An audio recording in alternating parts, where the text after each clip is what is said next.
All right, so who's a forward worth building your lineup around tonight, Matt?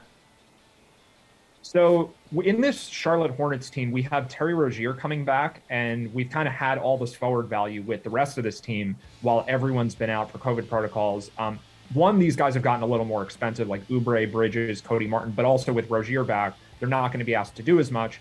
But this Hornets team, without basically any centers, is just going to go small ball the whole game. So the matchup for Kristaps Porzingis could not be any better. He's at 8K, which I think normally would be about fair, but there's no Luka Doncic playing. So I think Porzingis should be able to take advantage of this spot, and it should be a really high-paced game just with the way the Hornets are playing. And Rozier coming back, I think, just adds even more to that. He's another guy who's going to help with a small ball lineup.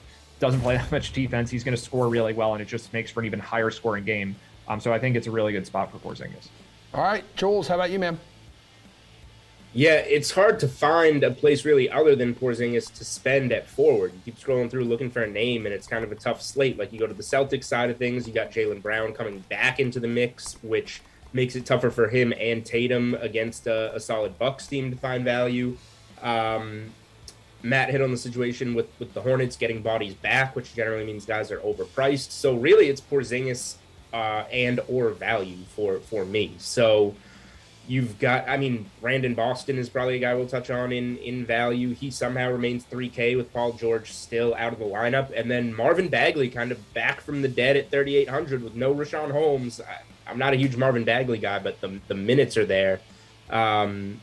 So once I get, Porzingis at a really fair price into my lineup, it's all value for me. There's really no other building block or star to build around there in my mind.